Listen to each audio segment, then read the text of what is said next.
नमस्कार, सुप्रभात। आप देख रहे हैं खबर दिल्ली और समय हो चला है दिल्ली की 25 बड़ी खबरों को जानने का। इससे पहले यदि आप वीडियो को लाइक नहीं किए हैं तो लाइक कर दीजिए और चैनल को सब्सक्राइब कर लीजिए। तो आइए एक नजर डालते हैं 25 बड़ी खबरों पर फटाफट अंदाज में। दिल्ली हाईकोर्ट ने विकलांगता पेंशन का फैसला रद्द किया। नए सिरे से समीक्षा के लिए ट्रिब्यूनल को भेजा मामला। सैन्य विकलांगता पेंशन से संबंधित एक आदेश में दिल्ली उच्च न्यायालय ने सशस्त्र बल न्यायाधिकरण के उस पूर्व आदेश को रद्द कर दिया है जिसमें एक सेवानिवृत्त वायुसेना सर्जेंट को विकलांगता पेंशन प्रदान की गई थी।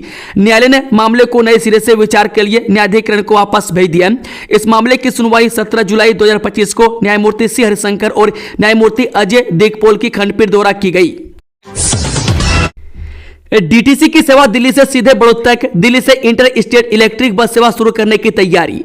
ये दिल्ली से जुड़े एनसीआर के लाखों यात्रियों के लिए एक राहत भरी खबर है। मैं दिल्ली ट्रांसपोर्ट कॉर्पोरेशन इस सप्ताह दिल्ली से यूपी के बड़ौद रूट पर इलेक्ट्रिक बसों का ट्रायल रन शुरू करने जा रहा है। अधिकारियों के अनुसार अगर यह ट्रायल सफल रहता है तो आने वाले हफ्तों में अन्य इंटर स्टेट रूटों पर भी इलेक्ट्रिक बसों का संचालन शुरू कर दिया जाएगा। मैं डीटीसी ने कुल 17 इंटर स्टेट रूटों पर बसें चलाने की तैयारी की है। यह पहल न सिर्फ एनसीआर में पर्यावरण के अनुकूल सार्वजनिक परिवहन को बढ़ावा देगी बल्कि पुराने बंद हो चुके बस मार्गों को भी एक बार फिर से चालू करने की दिशा में अहम कदम साबित होगा। दिल्ली में झुग्गियों के डिमोलिशन का मामला गरमाया। संसद में कांग्रेस ने दिया स्थगन प्रस्ताव नोटिस। दिल्ली में झुग्गियों के डिमोलिशन का मुद्दा लगातार राजनीति का बड़ा मुद्दा है। मैं दिल्ली की बीजेपी सरकार हो या केंद्र की बीजेपी सरकार पर विपक्ष लगातार बुलडोजर अभियान को लेकर हमलावर है और कोई भी मोर्चा ऐसा नहीं है मैं जहां इस मुद्दे की गूंज न सुनाई पड़ रही हो। सड़क के बाद अब डिमोलिशन का मुद्दा संसद के चल रहे सत्र में भी मुद्दा बना हुआ है। अब इस मुद्दे को लेकर कांग्रेस के सांसद मणिकम टैगोर ने नोटिस दिया है। दिल्ली में महिलाओं को नाइट शिफ्ट में काम करने की इजाजत। CCTV, post committee, rest room अनिवार्य। दिल्ली में अब महिलाएं भी रात में ड्यूटी कर सकेंगी। मैं दिल्ली सरकार ने महिलाओं को नाइट शिफ्ट में काम करने की इजाजत दे दी है।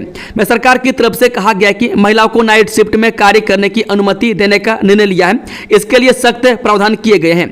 मुख्यमंत्री का कहना है कि महिला कर्मचारियों की सुरक्षा के लिए कड़े प्रावधान किए जा रहे हैं जिनमें रात की ड्यूटी के दौरान परिवहन की व्यवस्था, सीसीटीवी कैमरे, पर्याप्त सुरक्षा गार्ड की तैनाती आदि शामिल है। मैं देश के कुछ राज्यों में महिलाओं को रात्रि पाली में काम करने की छूट मिली हुई है। मुख्यमंत्री के अनुसार सरकार का यह निर्णय दिल्ली को 24/7 बिजनेस हब बनाने में मदद करेगा। दिल्ली सरकार कराएगी टैलेंट हंट। हौसलों की उड़ान में इन 6 विधवाओं की होगी प्रतियोगिताएं। अभी तक कई चैनल्स पर आपने टैलेंट हंट की प्रतियोगिता को होते देखी होगी, लेकिन अब दिल्ली सरकार 70 विधानसभाओं में टैलेंट हंट प्रतियोगिता का आयोजन करने जा रही है। इस प्रतियोगिता में दिल्ली के 50 लाख युवा भाग ले सकते हैं। मैं दिल्ली सरकार हौसलों की उड़ान योजना के तहत टैलेंट हंट प्रतियोगिता का आयोजन कराएगी। मुख्यमंत्री रेखा गुप्ता ने कहा कि पूरे देश में यह पहली और ऐतिहासिक योजना है जो दिल्ली में लागू की जा रही है। मैं दिल्ली सरकार ने इस योजना के लिए इस वित्त वर्ष में 5 करोड़ रुपए का बजट निर्धारित किया गया है। सरकारी योजना के नाम पर करोड़ों की ठगी करने वाले पति पत्नी गिरफ्तार। दिल्ली पुलिस की आर्थिक अपराध शाखा ने एक बड़ी कार्रवाई करते हुए पति पत्नी को गिरफ्तार कर लिया है जो खुद को सरकारी योजना राष्ट्रीय ग्रामीण साक्षरता मिशन से जुड़ा बताकर करोड़ों रुपए की ठगी कर रहे थे। गिरफ्तार आरोपी के नाम करुणाकर उर्फ रत्नाकर उपाध्याय और अनिता उपाध्याय। वह पुलिस के मुताबिक दोनों ने मिलकर एक फर्जी वेबसाइट और बैंक अकाउंट बनाकर देश भर के व्यापारियों और सप्लायर्स को चुना लगाया। ऑपरेशन महादेव के बाद शिव शक्ति की भेंट चढ़े 2 आतंकी, सेना ने पूंछ में मार गिराया। जम्मू कश्मीर में नियंत्रण रेखा पर सुरक्षा बलों ने ऑपरेशन शिव शक्ति के तहत 2 आतंकवादियों को मार गिराया। व्हाइट नाइट कोर के अनुसार भारतीय सेना ने नियंत्रण रेखा पार कर घुसपैठ की कोशिश कर रहे 2 आतंकवादियों को मार गिराया। में 3 हथियार बरामद किए गए। में खुफिया इकाइयों और जम्मू कश्मीर पुलिस से मिली समन्वित खुफिया सूचनाओं के आधार पर यह अभियान सफल रहा। फिलहाल ऑपरेशन जारी है। बता दें कि व्हाइट नाइट कोर के अनुसार पूंछ में नियंत्रण रेखा पर घुसपैठ संबंधी सूचना मिली। इसके बाद सुरक्षा बलों और जम्मू कश्मीर पुलिस की ओर से त्वरित कार्रवाई की गई। इलाके में अभियान चलाया गया। इस बीच 2 संदिग्धों की चहलकदमी देखी गई। सुरक्षा बलों ने उन्हें काबू में करने की कोशिश की लेकिन वे भागने का प्रयास किया। इस बीच दोनों मारे गए। उनके पास से 3 हथियार बरामद किए गए। त्वरित कार्रवाई और सटीक गोलीबारी ने उनके नापाक मंसूबों को नाकाम कर दिया। डीयू में 31 जुलाई से स्पोर्ट्स ट्रायल, जानिए शिकायत दर्ज करने की प्रक्रिया। ये दिल्ली यूनिवर्सिटी यानी कि डीयू में अंडर ग्रेजुएशन यानी कि यूजी प्रवेश के लिए स्पोर्ट्स कोटे के तहत 31 जुलाई से 4 दिवसीय स्पोर्ट्स ट्रायल शुरू होने जा रहे हैं। वह ट्रायल 31 जुलाई, 1 अगस्त, 2 अगस्त और 4 अगस्त को होंगे।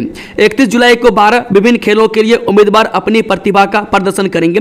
वहीं 4 दिनों में विभिन्न खेलों के लिए 36 ट्रायल्स का आयोजन किया गया है। यदि किसी उम्मीदवार को परिणाम के संबंध में कोई शिकायत है तो वह 31 जुलाई की दोपहर 3 बजे तक डैशबोर्ड पर प्रदर्शित ईमेल आईडी के माध्यम से अपनी शिकायत दर्ज करा सकते हैं। दिल्ली एनसीआर में आज जमकर बरसेंगे बदरा, आईएमडी ने कर दी बड़ी भविष्यवाणी, जानिए मौसम का हाल। ये दिल्ली एनसीआर में मंगलवार को हुई तेज बारिश के बाद मौसम पूरी तरह से बदल गया है। जहां एक और लोगों को भीषण गर्मी से राहत मिली, वहीं दूसरी ओर कई इलाकों में जल भराव और ट्रैफिक जाम जैसी समस्याओं का सामना भी करना पड़ा। बारिश के बाद राजधानी दिल्ली के तापमान में गिरावट दर्ज की गई है और वायु गुणवत्ता सूचकांक में भी सुधार देखने को मिला है। बता दें कि गुरुवार को भी मौसम में नमी और ठंडक बरकरार रह सकती है। अनुमान है कि उस दिन अधिकतम तापमान 31 से 33 डिग्री सेल्सियस और न्यूनतम तापमान 24 से 26 डिग्री के बीच रहेगा। गरज चमक के साथ बारिश की संभावना जताई गई है। मर्सिडीज फंसी जल भराव में, कार मालिक ने नगर निगम को भेजा नोटिस, मांगा 5 लाख का हर्जाना। ये दिल्ली एनसीआर में बीते दिनों जमकर बारिश हुई, जिसके बाद गाजियाबाद में भी कई सड़कें तालाबों में तब्दील हो गई। बारिश के बाद भी घंटों तक सड़कों पर जल भराव रहा, जिसकी वजह से गाजियाबाद में कारोबारी अमित किशोर की मर्सिडीज बारिश के पानी में बंद हो गई। कारोबारी ने मर्सिडीज को क्रेन के माध्यम से नोएडा स्थित सर्विस सेंटर भेजी। इसके बाद कारोबारी ने नगर आयोग को कानूनी नोटिस भेजा। वह नोटिस के माध्यम से कारोबारी ने नगर निगम से मरम्मत के बराबर का मुआवजा और मानसिक पीड़ा और उत्पीड़न के लिए 5 लाख का अतिरिक्त हर्जाना देने की मांग की। नोटिस में यह भी कहा गया कि यदि 15 दिनों में संतोषजनक जवाब नहीं दिया गया तो पीड़ित हाईकोर्ट का रुख करेगा। वह पूरे मामले को लेकर नगर निगम का जवाब सामने आया। नगर निगम द्वारा जारी किए गए बयान में कहा गया है, दिल्ली मेट्रो का सुरंग निर्माण में एक और बड़ी सफलता, तुगलकाबाद रेलवे कॉलोनी में टीबीएम ने किया break through. Delhi metro rail corporation ने फेज 4 के अंतर्गत गोल्डन लाइन कॉरिडोर पर एक महत्वपूर्ण उपलब्धि हासिल की। डीएमआरसी के इंजीनियरों ने एक बार फिर कीर्तिमान स्थापित करते हुए इस कार्य को पूरा किया है। मंगलवार को तुगलकाबाद और तुगलकाबाद रेलवे कॉलोनी के बीच भूमिगत सुरंग का निर्माण कार्य सफलतापूर्वक पूरा कर लिया गया है। दिल्ली टूरिस्ट बस सेवा जल्द होगी चालू, इन जगहों का कराएगी भ्रमण, जानिए कितना होगा किराया। दिल्ली सरकार एक बार फिर पर्यटन को बढ़ावा देने पर जोर दे रही है। देश दुनिया से राजधानी की सैर करने पहुंचने वाले सैलानियों के लिए अब खास बस सेवा शुरू की जा रही है, जिसमें पर्यटकों को गाइड से लेकर एसी कूलिंग सर्विस तक की कई सुविधाएं मिलेंगी। दिल्ली के खास टूरिस्ट प्लेस को इस बस की यात्रा में जोड़ा गया। आपको बता दें, यह सर्किट बस सर्विस 15 अगस्त से शुरू की जाएगी। एसी ई बसों पूरे दिन आपको अलग अलग पर्यटक स्थलों की भ्रमण कराएंगी। अब लोक अदालतों में होगा बैंकिंग, गैस सप्लाई से जुड़े विवादों का निपटारा, दिल्ली के उपराज्यपाल ने दी मंजूरी। दिल्ली में रहने वाले करोड़ों लोगों के लिए आज एक बड़ी खबर आई है, जिससे आम लोगों को काफी राहत मिलेगी। दरअसल दिल्ली के उपराज्यपाल वी.के. सक्सेना ने राजधानी में बैंकिंग, नॉन बैंकिंग फाइनेंशियल कंपनियों और गैस सप्लाई को सार्वजनिक उपयोगिता सेवाओं के दायरे में शामिल करने के प्रस्ताव को मंजूरी दे दी है। राज्य निवास के अधिकारियों ने मंगलवार को यह जानकारी साझा की। उपराज्यपाल वी.के. सक्सेना के इस फैसले से बैंकिंग, एनबीएफसी और गैस सप्लाई से जुड़े विवादों का निपटारा अब अस्थायी लोक अदालतों के जरिए तेजी से और सुलभ तरीके से किया जा सकेगा। घुसखोर इंजीनियर निकला धन कुबेर, 30,000 की मांगी रिश्वत, सीबीआई की तलाशी में निकला नोटों का पहाड़। सीबीआई ने दिल्ली लोक निर्माण विभाग के कार्यकारी अभियंता को 30,000 रुपए की रिश्वत लेते हुए गिरफ्तार कर लिया है। सीबीआई की तलाशी के दौरान 1 करोड़ 60 लाख रुपए की नकदी बरामद हुई है। केंद्रीय अन्वेषण ब्यूरो यानी कि सीबीआई ने लोक निर्माण विभाग के न्यायिक सिविल प्रभाग 2 के कार्यकारी अभियंता को गिरफ्तार किया है। इंजीनियर का नाम कालूराम मीना है, जो कार्यकारी अभियंता के पद पर है। लोक निर्माण विभाग में JCD 2 राउज एवेन्यू जिला न्यायालय परिसर दिल्ली में कार्यरत हैं। दिल्ली में प्रॉपर्टी की तरफ बच्चों की बिक्री, 10 लाख में बेटा खरीद रहे अमीर। क्या है पूरा मामला? राजस्थान के एक आदिवासी गांव से जब उस बच्चे को दिल्ली लाया गया था तब वो महज 4 दिन का था। मैं गरीबी से जूझ रहे उसके माता पिता पहले से कई संतानों को पालने का संघर्ष कर रहे थे और उन्होंने अपनी इस औलाद को एक ऐसे अजनबी के हवाले कर दिया जिसने उन्हें तुरंत पैसा देने का वादा किया। मैं कुछ घंटों बाद वह तस्करों की गोद में दिल्ली के लंबे सफर पर निकल चुका था। जब तक पुलिस ने उसे बरामद किया वह एक व्यस्त बाजार में खड़ी कार में था और पहले ही बेचा जा चुका था। हरियाणा में लागू होगा नया कलेक्टर रेट, एनसीआर में भी महंगी हो जाएगी जमीन। हरियाणा के मुख्यमंत्री नायब सिंह सैनी ने प्रदेश में बढ़ने वाले नए कलेक्टर रेट की फाइल को मंजूरी दे दी है। 1 अगस्त से ही इन्हें लागू कर दिया जाएगा। मुख्यमंत्री की मंजूरी के बाद तहसीलों में नई रजिस्ट्री 2 दिन के लिए रोक दी गई है। 31 जुलाई तक कोई भी नई रजिस्ट्री नहीं होगी। मैं सिर्फ उन्हीं रजिस्ट्रियों को किया जाएगा जिनका पहले अपॉइंटमेंट लिया जा चुका है। इसको लेकर सभी जिलों के डीसी को पत्र जारी कर दिया गया। नए कलेक्टर रेट के लिए 5 से 25% तक की बढ़ोतरी का प्रस्ताव है। सीएम के इस फैसले एनसीआर के अंतर्गत आने वाले हरियाणा के जिलों में भी प्रॉपर्टी के दाम बढ़ जाएंगी। फरीदाबाद में आवारा कुत्तों का कोहराम, रोजाना अस्पताल पहुंच रहे 60 से 70 मरीज। फरीदाबाद स्मार्ट सिटी में लावारिस कुत्तों का आतंक लगातार बढ़ता जा रहा है। रोजाना 60 से 70 मरीज बीके अस्पताल इंजेक्शन लगवाने के लिए पहुंच रहे हैं। वहीं हर माह करीब 2000 मरीज इंजेक्शन, इनमें ज्यादातर पीड़ित गली मोहल्ले के कुत्तों के काटने के मामले हैं। ये आंकड़े न केवल स्वास्थ्य के लिए खतरनाक हैं बल्कि नगर निगम की कार्यशैली भी सवाल खड़े कर रहे हैं, जिससे रेबीज का खतरा बढ़ गया। शहर में कुत्ते और बंदरों का आतंक तेजी से बढ़ रहा है। नोएडा के इस सेक्टर में बनेगा 0 आकार का स्काई वॉक, कितना खास, जानिए सब कुछ। नोएडा सेक्टर 62 मॉडल टाउन गोल चक्कर पर बनने वाले जिले के पहले शून्य आकार के स्काई वॉक के डिजाइन और बजट को आईआईटी दिल्ली ने सोमवार को मंजूरी दे दी। अब नोएडा प्राधिकरण प्रक्रिया पूरी कर 10 से 12 दिन में टेंडर जारी कर देगा। काम शुरू होने के बाद इसको पूरा होने में करीब 1 वर्ष का समय लगेगा। यह sky walk Delhi Meerut expressway पर बने FOB को छोड़ते हुए छिज्जा रस्सी की तरफ 0 आकार में बनाया जाएगा। मॉडल टाउन गोल चक्कर दिल्ली मेरठ एक्सप्रेसवे से सटा है। एक्सप्रेसवे से इस गोल चक्कर से आकर वाहन नोएडा शहर में प्रवेश करते हैं। यहां ऑटो वालों का काफी जमावड़ा रहता है। अक्सर जाम की समस्या रहती है। प्राधिकरण ने इस समस्या को देखते हुए पिछले साल यहां पर स्काई वॉक बनाने का निर्णय लिया था। मैं करीब 1 महीने पहले इसका डिजाइन और लागत तैयार कर मंजूरी के लिए आईआईटी दिल्ली को भेजा गया था। अब आईआईटी ने मंजूरी दे दी है। गुरुग्राम में शराब कारोबारी की हत्या में एक साथ 13 दोषियों को उम्र कैद, 50-50 हजार का जुर्माना।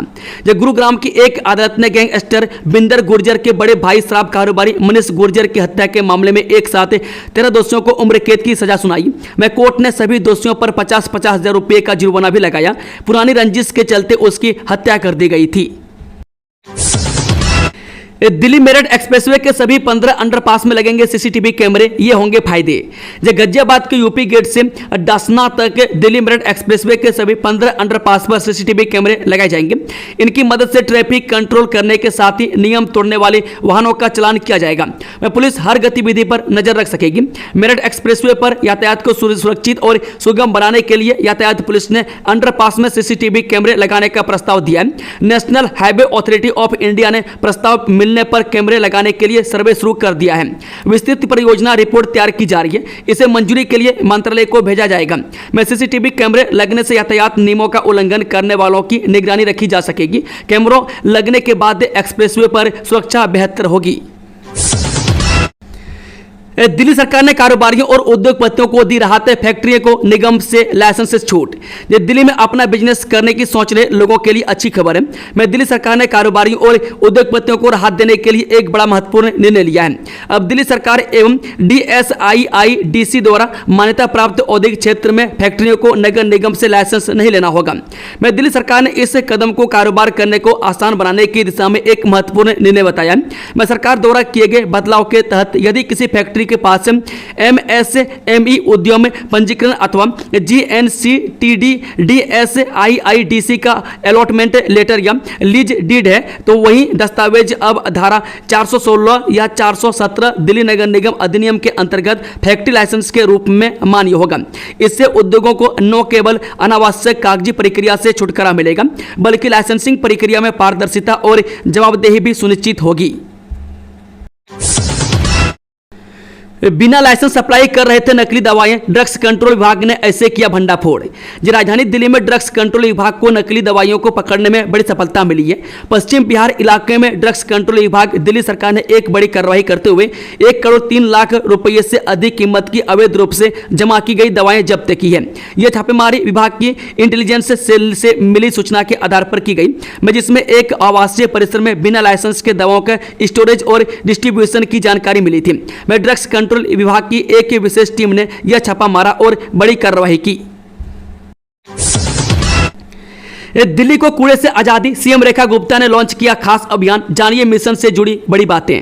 जो एक क्रांति स्वतंत्रता आंदोलन के दौरान हुई थी, इस बार 1 अगस्त क्रांति के रूप में दिल्ली को कूड़े से आजादी दिलाई जाएगी। मुख्यमंत्री रेखा गुप्ता ने सिविक सेंटर स्थित केदारनाथ साहनी ऑडिटोरियम में दिल्ली को कूड़े से आजादी अभियान को लॉन्च करते हुए कहा कि मैं चाहती हूं कि मेरी दिल्ली स्वच्छ दिल्ली के साथ साथ हरित दिल्ली के रूप में अपनी अलग पहचान बनाए। यह काम जन भागीदारी के बगैर संभव नहीं हो सकता है, इसलिए दिल्ली में रहने वाले हर एक व्यक्ति को इस अभियान का हिस्सा बनना होगा। इस अभियान में शामिल होने वाले RWA के बीच स्वच्छता प्रतियोगिताओं का आयोजन किया जाएगा।